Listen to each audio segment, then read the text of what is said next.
విజయవాడలో ఒక 3 BHK లేదా 4 BHK ఫ్లాట్ చూస్తున్నారా? అయితే ఇది బందర్ రోడ్ కి దగ్గరగా ఒక మంచి ప్లెజెంట్ లొకేషన్ లో సేల్ కి వచ్చిన గేటెడ్ కమ్యూనిటీ ప్రాజెక్ట్. ఇంకా ఆలస్యం చేయకుండా కింద డిస్క్రిప్షన్ ఉన్న కాంటాక్ట్ నెంబర్ కి వాట్సాప్ కాల్ చేయండి. బాలకోట గారు నమస్తే సార్. నమస్తే సార్.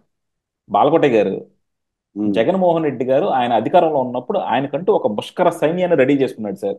ఒక రాంగోపాల్ ఉమ్, వర్మ, ఒక నందిగం సురేష్, ఒక శ్రీరెడ్డి, ఉమ్, ఆ, ఒక ఇది ఎవరు పోసాని కృష్ణమురళి, వీళ్ళందరినీ కూడా రెడీ చేసుకుని ప్రజల మీదకి వదిలేశాడు.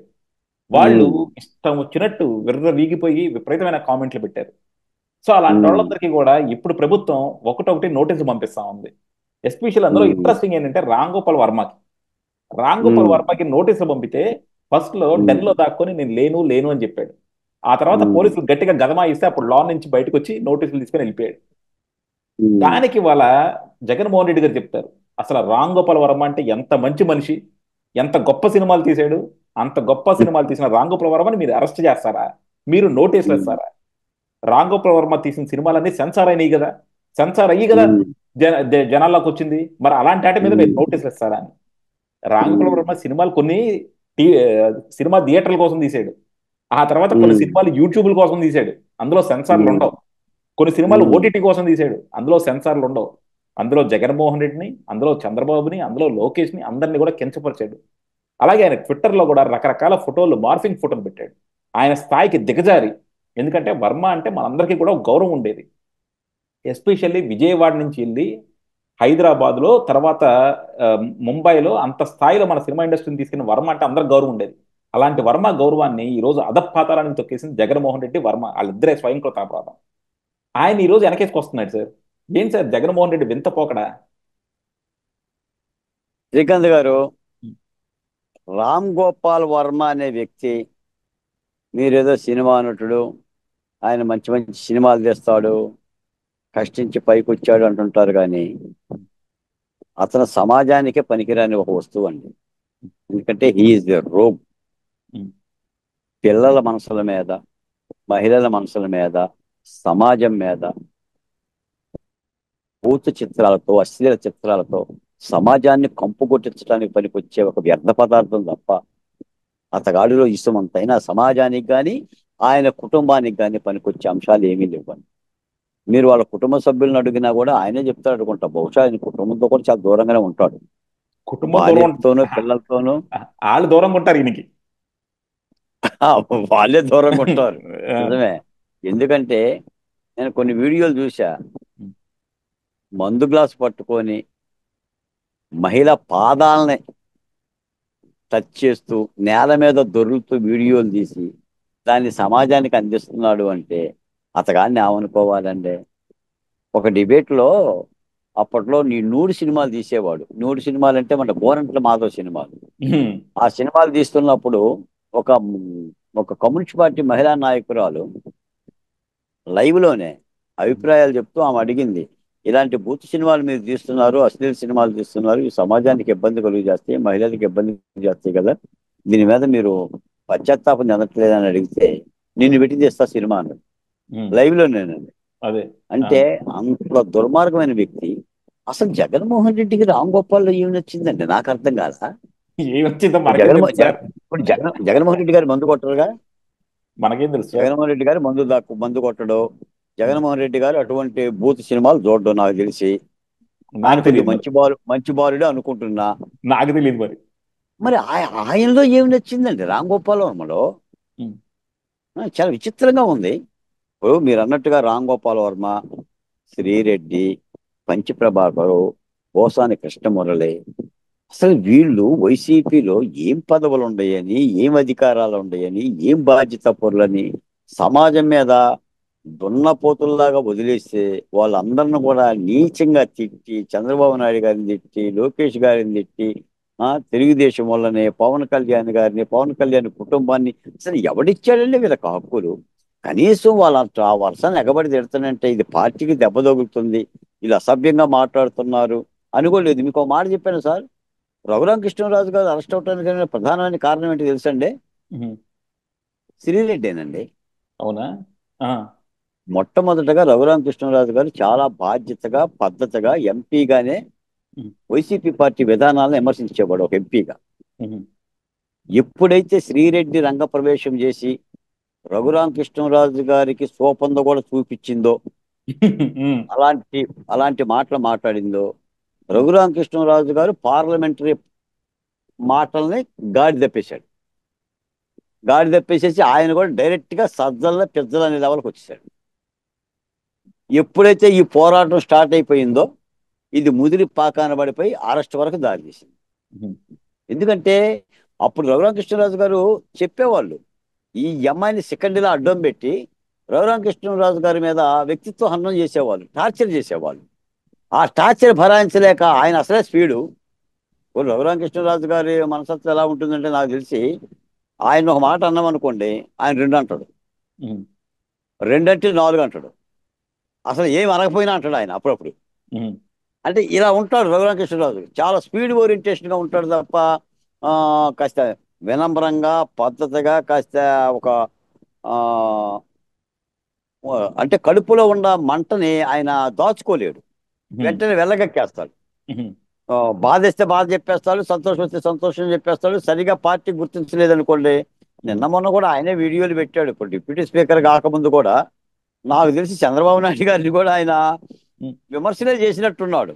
అవును. రగిలిపోతున్న రఘురామ, ఉమ్. ఓ సాక్షి ఛానల్కి ఇంటర్వ్యూలు ఇచ్చాడు.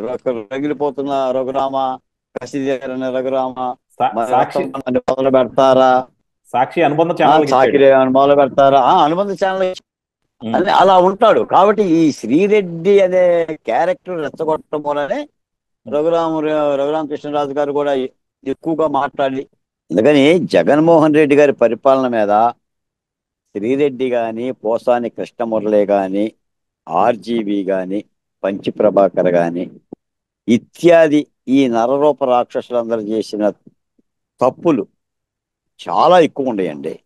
నాకు తెలిసిందంటే జగన్మోహన్ రెడ్డి గారు మరి వీళ్ళ పట్ల ఎందుకు కనికరం ఇంకా చెప్తున్నాడో నాకు అర్థం కావడంలా.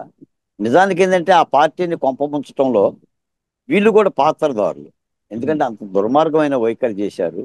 మరి ఒక ఆర్జీవీని, వర్రా రవీందర్ రెడ్డి లాంటి ఒక వ్యక్తులను కూడా ఒక మాజీ ముఖ్యమంత్రి అయ్యిండు కూడా ప్రశంసిస్తున్నాడంటే, వెనకేసుకొస్తున్నాడంటే మరి ఆయన తత్వాన్ని ఏంటో అర్థం చేసుకోవాలి. ఏదేమైనా నాకు ఒక మాట తెలుసండి. ఇప్పుడు ఆయన జగన్మోహన్ రెడ్డి గారు అన్నాడు చంద్రబాబు నాయుడు గారిని, అసలు చంద్రబాబు నాయుడు గారు లాంటి వ్యక్తి ఎక్కడా పుట్టడో, ఏ రాష్ట్రంలోనే పుట్టాడు అటువంటి రాక్షసుడు అనే మాట మాట్లాడింది. నిజానికి ఏంటంటే జగన్మోహన్ రెడ్డి గారు ఒక వింత జీవండి. ఇటువంటి వ్యక్తిత్వము, ఇటువంటి కేస్ స్టడీ కలిగిన వ్యక్తి దేశ రాజకీయాల్లో ఎక్కడా లేడండి. మీరు గమనించండి ఒకసారి, ఆయన చెల్లెల గురించి మాట్లాడినా, అమ్మ గురించి మాట్లాడినా, తండ్రి గురించి మాట్లాడినా, లేదా రాష్ట్రంలో అమరావతి గురించి మాట్లాడినా, ఋషికొండ గురించి మాట్లాడినా, పోలవరం గురించి మాట్లాడినా, ఉద్యోగాల గురించి మాట్లాడినా, అప్పుల గురించి మాట్లాడినా, ఎక్కడైనా నిజమైన మాట ఉందండి? ఒక్క మాట. ఇదిగో జగన్మోహన్ రెడ్డి గారు ఈ నిజాన్ని చెప్పగలుగుతున్నాడు, ఈ నిజం చెప్పిండు అని అనండి. కేవలం ఆ ప్రజల సొమ్ముని ప్రజలకు ఇచ్చి, ఆ నవరత్నాల పథకం ద్వారా బటన్ నొక్కేసి ఆ ఇస్తానన్న డబ్బులు ₹1 తగ్గించేసి సరే ఇవ్వటంలో తప్ప, ఈ రాష్ట్రానికి 2019 ఎన్నికలకి ఆయన ఎన్నికల మేనిఫెస్టో హామీలేంటి, అమరావతి మీద చెప్పిన మాటలేంటి, పోలవరం గురించి చెప్పిన మాటలేంటి, వాళ్ళు కూడా అన్నాడు. సార్ సార్ నేను ఒక మాట అడుగుతాను శ్రీకాంత్ గారు, పోలవరం స్పిల్వే ఎలా కట్టాలి, డయాఫ్రమ్ ఎలా కట్టాలి, మెయిన్ డ్యామ్ ఎలా కట్టాలి, నీటిని ఎలా పారించాలి, వరదలు వస్తే ఎలా ఎలా చెయ్యాలి, ఇవన్నీ ఎవరు చెప్తారు సార్? శ్రీకాంత్ గారు, అవును. ఆ, ఇవన్నీ ఎవరు చెప్తారు? చంద్రబాబు నాయుడు గారు చెప్తారు, జలవనరుల శాఖ చెప్తుందా, ఉమ్. ఇంజనీర్లు చెప్తారా? ఇంజనీర్లు కదా చెప్పేది. డ్యామ్ ఎవరు కడతారండి శ్రీకాంత్ గారు? డ్యాము డ్యాము చంద్రబాబు నాయుడు గారు కడతారా, ఇంజనీర్లు కడతారా? ఇంజనీర్లు కడతారు సార్, కూలీలు కూలీలు ఇంజనీర్లు కడతారు. ఆ, కూలీలు కడతారండి. కాదండి, ఆ, నీళ్ళు నీళ్ళు ఎటు పోవాలి, ఎటు మళ్ళించాలనేది ఇంజనీర్లు తెలియదండి. ఇంజనీర్లే చెప్పాలి అది. మరి ఆ, జగన్మోహన్ రెడ్డి గారికి ఏం తెలుసండి? ఉమ్, ఇప్పుడు మీకు అంబటి రాంబాబు గారు ఏం చెప్పారు, నాకు అసలు పోలవరం అంటే ఏంటో నాకు తెలియదు అని అన్నాడు. ఉమ్, క్యూసెక్కులు తెలియదు, ఘనపటి అడుగులు తెలియదు అన్నాడు. అటువంటి తెలియని వ్యక్తిని తీసుకెళ్ళిపోయి నువ్వు మంత్రి పదవిలో కూర్చోబెట్టావు. ఆహా, 72% పూర్తయిన నువ్వు పోలవరాన్ని పనులు చేయకోకుండా ఆ కాపర్ డ్యామ్ని అలాగనే ఉంచావు. ఉమ్, నువ్వు కక్ష పెట్టేసి రివర్స్ టెండరింగ్ అని చెప్పేసి ఏం ఆదా చేసావు నువ్వు? ఉమ్, ఇలా చేసి చేతులు బారుగా చాపి, ఆ 2000 కిలోమీటర్ పారే గోదావరి 200 కిలోమీటర్లు ఎలా పోతుంది అని చెప్పేసి ఇప్పుడు 5 ఏళ్ల తర్వాత అంటే సరే ఓకే, జగన్మోహన్ రెడ్డి గారి మాటకే వద్దామండి శ్రీకాంత్ గారు. ఉమ్, పోలవరం నిర్మాణం విషయంలో చంద్రబాబు నాయుడు గారు తప్పు చేసిండు. ఉమ్, మరి నువ్వేం చేసావు? ఉమ్, కూర్చొని గట్టు మీద కూర్చొని గడ్డి బీకువా? నేను పరిపాలన తెచ్చింది ఎందుకు? ఆ పోలవరం పూర్తి చేస్తావనే కదా. చేస్తానని నువ్వు చెప్పావు కదా అసెంబ్లీలో. 21 అన్నావు, 22 అన్నావు, 23 అన్నావు. మరి ఏం చేశావు? ఉమ్, మళ్ళీ చంద్రబాబు నాయుడు గారిని అంటావు తప్ప పోలవరం విషయంలో ఉమ్. ఏం చేసిందండి ఆయన? అంటే అన్ని నిందా ప్రచారాలు సార్. అంతే. ఎంత చెప్పుకున్నా కూడా నాకు తెలుసండి. నేను గతంలో ఎప్పుడో ఒకసారి మీకు అన్నా, ఉమ్, అబద్ధానికి ప్యాంటు సొక్కా చేస్తే ఉమ్, జగ జగన్మోహన్ రెడ్డి గారు అవుతారండి. అవును. పచ్చి ఉమ్, అబద్ధాలు తప్ప ఎక్కడ కూడా నిజం లేదండి. ఉమ్, రాష్ట్రం కూడా ప్రజలు ఏంటంటే జగన్మోహన్ రెడ్డి గారి యొక్క అబద్ధాలు విని విని విని చెవుల్లో నుంచి బ్లడ్ పడిపోయింది ఆల్రెడీ. ఉమ్, వినటానికైతే సిద్ధంగా లేరు. ఆయన ఏదో అనుకుంటున్నాడు, నేనేదో అసెంబ్లీకి పోకపోయినా పర్వాలా, 4 గోళ్ల మధ్య ప్రెస్ మీట్ పెట్టుకుందాం, రేపు మోడీ గారు జమిలీ ఎన్నికలు పెడతాడు, 27 ఎన్నికలు వస్తాయి, 27 ఎన్నికల కల్లా పవన్ కళ్యాణ్ చంద్రబాబు నాయుడు గారు విడిపోతారు, వీళ్ళిద్దరు కొట్టుకుంటారు, కలబడతారు, అప్పుడు శివరక్కర్ర నేనే ఇస్తా అని ఉమ్, ఏదో కళ్ళగంటున్నాడు ఆయన. ఏంటి ఆ ఎన్ని ఉమ్, కూడా వృధా ప్రయాస. ప్రజాస్వామ్యంలో ఏదైనా చేసిన తప్పు ఉంటే ముందు ప్రాయశ్చిత్తపడాలి, క్షమాపణలు చెప్పాలి. దమ్ముంటే అసెంబ్లీకి వెళ్ళు. ఈ 4 గోళ్ల మధ్య చెప్పే 4 మాటలు అసెంబ్లీలో చెప్పండి. పక్కన మండల్లో మంచైనా చెడైనా బొత్స సత్యనారాయణ గారి భాష అర్థం కాకపోయినా సభ్యులు అర్థం చేసుకొని సమాధానం చెప్తున్నారుగా. అవును, కష్టపడుతున్నారు. లోకేష్ లోకేష్ గారు సమాధానం చెప్తున్నారు, పవన్ కళ్యాణ్ గారు సమాధానం చెప్తున్నారు, హోంమంత్రి గారికి ఇంకా బాగా అర్థం అవుతుంది ఆ, బొత్స సత్యనారాయణ గారి భాష. వెంటనే సమాధానం చెప్తుంది, ఆలస్యం వాళ్ళు లేకుండా. వాళ్ళు వాళ్ళు ఒక ప్రాంతం కదా సార్. అందుకని ఆ, ఇప్పుడు డిబేట్ జరగాలి ప్రజాస్వామ్యంలో, చట్టసభల్లో. ప్రజలు దాన్ని వింటారు, ఏం అడుగుతున్నారు ఏంటి అనేది. అదే ప్రక్రియ శాసనసభలో కూడా జరగాలి. నువ్వు శాసనసభ్యులందరూ కూడా పసుపు పట్టుకోబెట్టేసి, శాసన మండలి సభ్యులందరూ కూడా విందు భోజనాలు చేసినట్టుగా మీరు వెళ్ళండి అని చెప్పేసానంటే ఇది ఇది దీన్ని ఏమంటారు ఈ వైఖరిని? ఉమ్, కాబట్టి ఇప్పటికైనా జగన్మోహన్ రెడ్డి గారు చేత అయితే అసెంబ్లీకి వెళ్ళి మాట్లాడండి, మీకు వాళ్ళు సమాధానం చెప్తారు. అదే. నువ్వు నలుగురిని నీ వాళ్ళని నలుగురిని కూర్చోబెట్టుకొని ఆ పిల్లకాయలతో మాట్లాడితే ఏంటంటే నీకు లాభం? ఉమ్, పోలవరం గురించి వెళ్ళండి, మీరు అసెంబ్లీలో మాట్లాడండి, ప్రజలు వింటారు. నీకు అటు ముఖ్యమంత్రి కానీ, ఉప ముఖ్యమంత్రి కానీ, స్పీకర్ గారు కానీ నీ సమాధానం చెప్తారు, మైక్ కూడా ఇస్తారు, అడుక్కోండి. ఉమ్, అడుక్కుంటే మైక్ ఇస్తారు కదా. అదే. నిజాలు మాట్లాడటానికి ఎన్ని గంటల సేపు మాట్లాడాలి? ఉమ్, ప్రజలు కూడా ఆలకిస్తారు. ఉమ్, యా. అందుకని ఇదంతా ఉమ్, కూడా ఏంటంటే జగన్మోహన్ రెడ్డి గారికి నాకు తెలిసిందంటే ఆయనకి ఏం అర్థం కావడం లేదండి. 11 వచ్చిన తర్వాత ఇక ఆ భ్రమలో నుంచి బయటికి రాలా, ఏం మాట్లాడాలో అర్థం కాక ఈ శాంతి భద్రతల అంశము, అరెస్టుల అంశం గురించి పదే పదే మాట్లాడుతున్నాడు. అయినా అది చట్టం చేసే పని. అన్యాయంగా ఎలాంటి తప్పు లేకుండా పోలీసు అరెస్ట్ చేస్తారని నేనైతే అనుకోను. కోర్టులకు పెడుతున్నారు, కోర్టు బెయిల్ ఇస్తుంది. ఏం ముందస్తు బెయిల్ ఎంతమందికి ఇవ్వలేదండి? ఉమ్, ముందస్తు బెయిల్ కోర్టు ఎంతమందికి ఇవ్వలేదు? మనం అరెస్ట్ ఇప్పటికీ అవినాష్ రెడ్డి గారు వెనకనే ఇంకా బయటే ఉన్నాడు. సునీత రెడ్డి గారు కోర్టుకి వెళ్తే ఇప్పుడు నిన్న కోర్టు నోటీసులు ఇచ్చింది. ఉమ్, లోపలే వేయలేదు కూటమి ప్రభుత్వం రాగానే. ఉమ్. చట్టబద్ధమైన కార్యక్రమాలు జరుగుతున్నాయి కదా. ఇంకా నాకు తెలిసి చంద్రబాబు నాయుడు గారు ఇంకా ఉదారంగా వెళ్తున్నాడు. ఇప్పుడు ఫ్లవర్ లాగానే వెళ్తున్నాడు తప్ప ఇలా ఫైర్ లా వెళ్తున్నా. నేనైతే నేనైతే కూటమి ప్రభుత్వం రాగానే వైల్డ్ ఫైర్ లా ఉంటుంది అనుకున్నా. ఆ? మామూలు ఫైర్ కూడా కనిపించట్లా. అలాగే మీరు కూడా సినిమాలు బాగానే ఫాలో అవుతున్నారు. అంటే మరి ఆ జగన్మోహన్ రెడ్డి గారి పరిపాలన జరిగే అరాచకాలను పోల్చుకుంటే అలా అనుకున్నాం శ్రీకాంత్ గారు. అదే. రేపు కూటమి ప్రభుత్వం రాగానే అమరావతి రైతులు కానీ, మాలంటోళ్ళం కానీ తప్పనిసరిగా ఈ అరాచకానికి ఒక అంతిమ పరిష్కారం ఉంటుంది, అంతిమ తీర్పు చెప్తారని చెప్పి అనుకున్నాం మేము.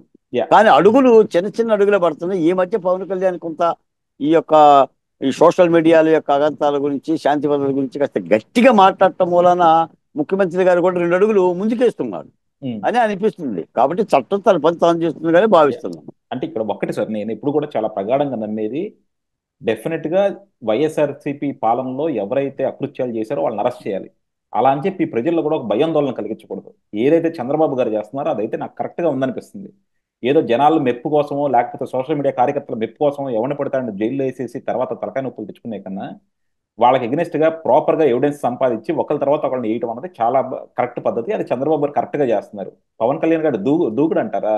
దూకుడు ఇనుకోవడానికి బాగానే ఉంటుంది, చూడటానికి బాగానే ఉంటుంది, కానీ ఆ తర్వాత వాటికి వచ్చే పర్యవసనాలు కూడా అలాగే ఉంటాయి. జగన్మోహన్ రెడ్డి గారు అనుభవిస్తున్నారు కదా అది. మేము కూడా శ్రీకాంత్ గారు ఉమ్. సోషల్ మీడియాలో ఎవరు తప్పు చేసినా లోపలేయమంటున్నాం తప్ప ఒక వైసీపీ వాళ్ళు చేస్తే అదే. లోపలేయండి, ఉమ్. లేదా ఇతర పార్టీ వాళ్ళు చేస్తే వేయమాకండి. మీకు ఒక పార్టీ రాజకీయాలే కాదు సార్, అదే. సాధారణమైన సోషల్ మీడియాలో హరణం చేసినా కూడా, ఏ ఉమ్. వ్యక్తి ఏ అవును. మహిళ మీద చేసినా కూడా దానికి ఒక చట్టం తెచ్చేసి అందరికి వర్తించేలానే చెయ్యాలి. డెఫినెట్గా. Thank you sir, thank you very much.